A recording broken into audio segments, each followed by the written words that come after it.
And now, I did want to talk about the chapter titled "You'll Never Work in This Town Again." Obviously, you've had experiences with sexual harassment, sexual assault over the years, some of which I think can be expected in the business, unfortunately. And we're hopefully getting to a place where that isn't the case anymore. But, I guess you've never shared all these accounts publicly before. Why did you feel like now is the time to not only speak out, but to name some names? Because of the Me Too movement. I mean, Yeah. when that started happening, and I heard about so much of what was happening to other, whether they be actresses or anybody in any business, military women, whatever. I decided to share all my stories from over the years, hoping honestly that it would make somebody else feel like they weren't alone in that Yeah. it happens. And I mean, and hoping that men in particular kind of get it, like think about this.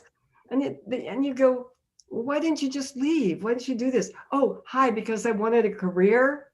I was working on something. And there are so many stories of women, sadly, who I just read one the other day of an intern working at the White House in one of the the State Department, I think, who somebody made a play on her, pretty blatant one. Yeah. And she had to leave.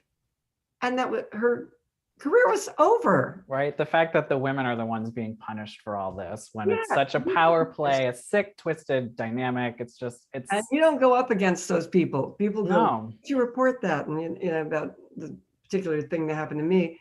Why didn't you report it? Oh, really? You're an out of work actress who, ex showgirl, you're going to go up against somebody who's a legend and you're going to think, what do you think is going to happen to you? Yeah, it's got to be hard to think about that too, because like obviously the image you put out there should not have anything to do with how men react to you, but it seems like it still kind of screwed with your head when you were thinking back on what happened and maybe how it would be perceived by others if you did speak out. Yeah, and it's funny when I finally started becoming Elvira, and when I would show up as Elvira, nobody screwed with Elvira. I mean, nobody. Yeah. I could be around a whole gang of bikers, and when they come up to my table to get an autograph or something, they turn into little whimpering little girls. It was really, I believe it. There's just something about all of a sudden, nobody was grabbing at me, hitting on me. It was just like hands off, and the costume and the whole persona became this awesome shield. Right. It's like a superpower in itself almost. Yeah. I honestly, I think guys quit trying to do that thing, to me, which they've done to me all my life as a redhead, And was it cathartic for you to at least, I'm sure obviously it was hard to write this chapter in particular, but was there a sense of catharsis after you were done with it? There was. I had never told anybody. Almost no one in the world knows about that. Yeah. My family doesn't know. Nobody knows. So that was the first, and it was very hard to write about it.